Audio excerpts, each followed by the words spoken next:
Hens wrapped up the home slate, splitting 6 games with the Louisville Bats as we welcome in Matt Melzek, the voice of the Mud Hens. Matt, thank you so much for joining us again. Appreciate it, Mark. Always good to see you. I know we're winding down to the end of the year, but thank you for all of these over the course of the season. It's been a lot of fun. It's always fun talking Hens, always fun talking with Matt as playoffs are looking dim now as they enter the final week of the regular season. 6 games remaining. There are 5 back of Scranton, so they're going to need to win in Iowa and get a little bit of help. Yeah, I'm going to need Buffalo to do some help there for sure, and probably Lehigh Valley. They're going to have to win a couple of games against Syracuse because Syracuse is sandwiched in between Toledo and Scranton. So hopefully Buffalo can take a couple of games, but really it's Toledo. They got to go and just do their business and then see what happens in that other series.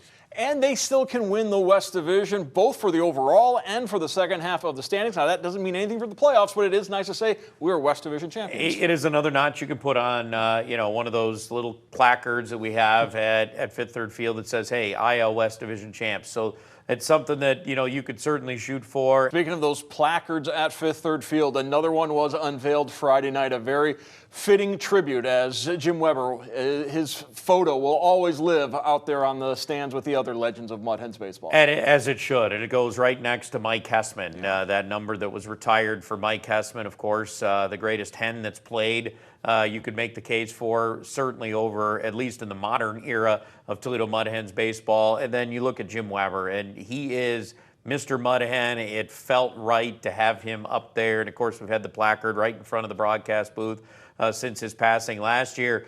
And you know what? I miss him a lot, actually. And I was thinking about it when I wrapped up the last game on Sunday at Fifth Third Field, just thinking about how he would end it and end those seasons and then look forward to the next year. And it's certainly tough without him.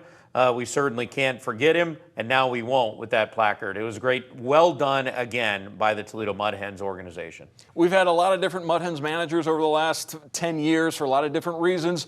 Gabe Alvarez, we knew he could manage well. We saw what he did at Erie, and he has done a good job this season as well. He really has. I know all of the fanfare is really going to the teams AA, single A, because they all made the playoffs. It's very difficult to make the playoffs at the AAA level. There's 2 teams. Yeah. 2 teams out of 20 that are going to make the playoffs all year, and yet the fact that Toledo was in the conversation to do that is a credit to Gabe Alvarez and his managerial style. We saw his ability to handle the players. This is a tough league to work with because you're so close to the major leagues.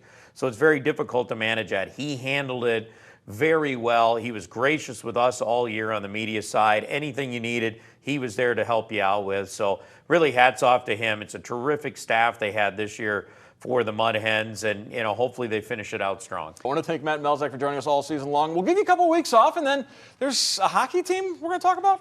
Yeah, I think the ice is probably about ready to start going into the Huntington Center, so we'll be looking forward to it with some puck coming up here in a month or so.